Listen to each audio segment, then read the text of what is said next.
Hello, I'm Mind, Master Akali One Trick on your West. Today I'm going to be showing you a practice game. First of all, if you're a new player, the most people have told me about why they don't play Akali is because they feel uncomfortable on her and they feel very overwhelmed with her kit. If you're a new player, don't get overwhelmed, take it slowly.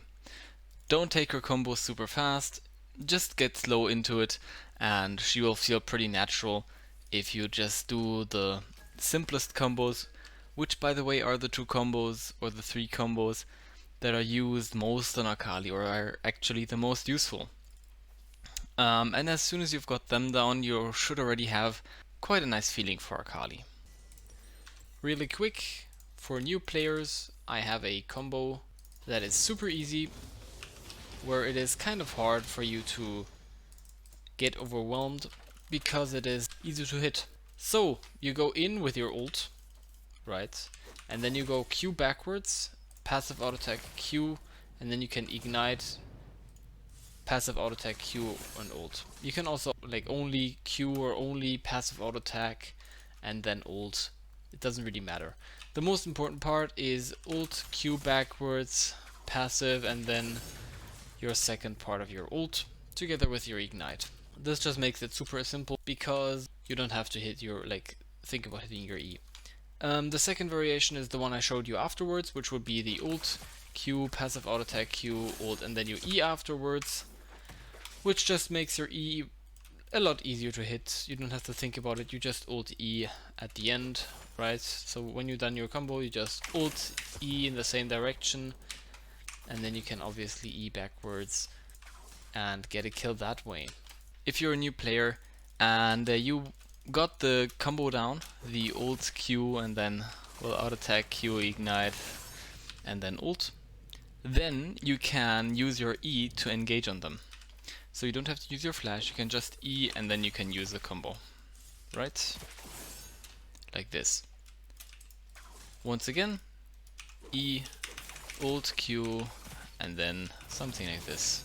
Again, it doesn't really matter what you do here. As soon as you're here, it will come with time that you know when to use your passive and your Q or when to just wait for maybe an ult Q or something. This will come with time. You don't have to take it too seriously if you mess up a bit. It always happens. Now you should always practice your Q range and your passive auto attack range together with kiting a little bit, and you can always advance your combos when you get more comfortable, for example with a W, obviously also with Rocket Belt and Zhonya's and so forth.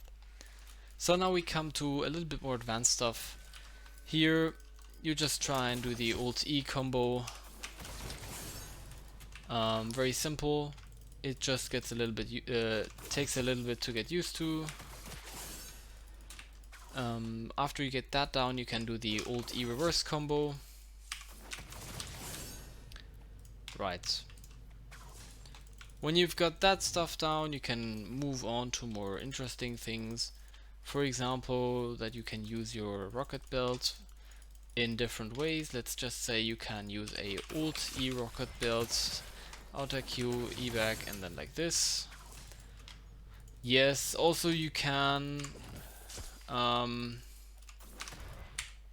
use E rocket belt to deal the rocket belt damage even though you're flying away. It is a bit harder to hit, but it is manageable.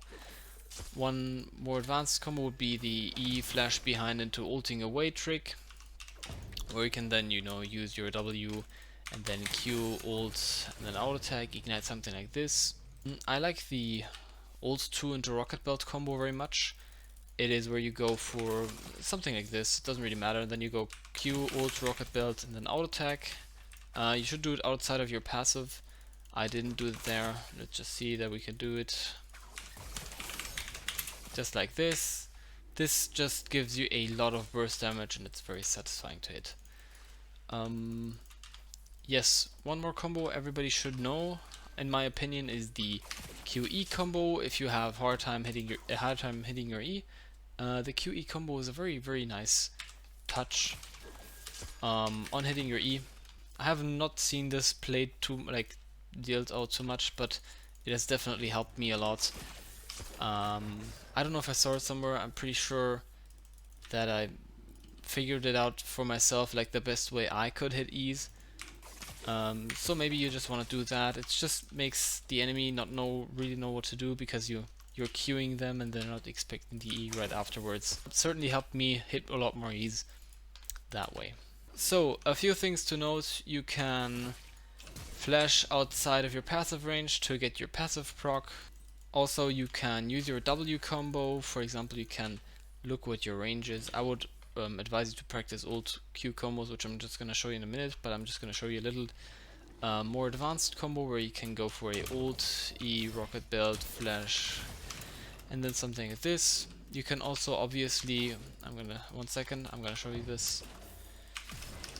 Combine this with Zhonya's, and then you can obviously ult out again. Right, which I would definitely tell you should practice if you want to learn Akali is the ult Q combo, where you can, just learn what your ult Q range is. You don't obviously have to hit your ult part. Most of the time I just use this. Let's say he's 20% HP and I go for a ult Q ignite rocket belt to proc electrocute, something like this.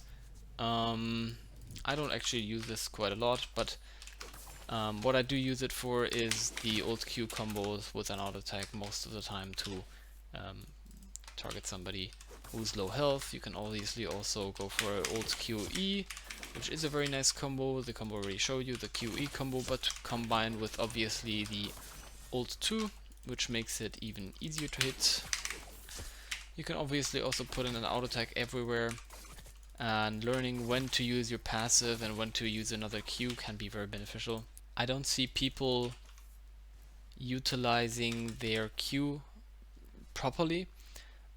What I mean by this is, sometimes I'm playing against, let's say, something like a Silas, and he's standing, he has like a decent range towards me. He doesn't want to really engage me, but he also is waiting for me to engage, to like try and get my passive or something.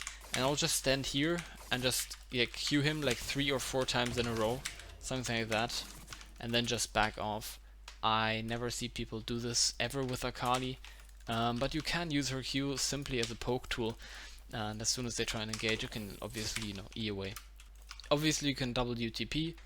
There are a few very funny combos you can do, which are very hard to pull off, which normally don't see any use. W, E, backwards flash,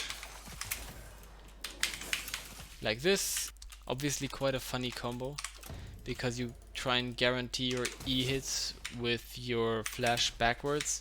So, if you want to see something that I would practice, normally I practice around my 2 base combos, which are ult Q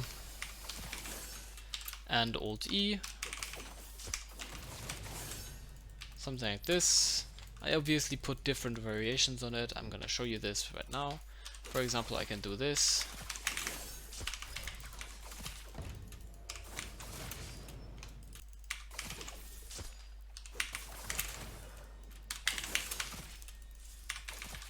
If the enemy has flash and you definitely kill the enemy, don't just use your ult. Wait. Use your Q and your passive auto attack to kill them, and only use your ult after they flashed. There's a funny clip of me where I am killing a Garen and I've got my ult up and I'm full life and the Garen is like 1 HP, and I say, do it, flash. And Garen flashes, right? And then I obviously have execute him afterwards, and I start laughing. But it is very important that you hold your ult. I don't see people holding their E and their ult enough. Here I am again from the future. I am going to be putting out a new video where I put to all of the things I made into this video specific in-game examples of how I use them. I hope you would enjoy that. This video I will do without, because I think that the combos are more important and you getting to know them. And I will be showing you a practice game of me, of an actual practice game that I did, or I will be doing rather. And that is coming too, so I hope you will look forward to that. I am definitely. I'll see you then. Right, those were some tips. I hope you enjoyed. If you did, please give it a thumbs up, and if you hated it, give it a thumbs down. And I'll see you guys again the next time. Bye.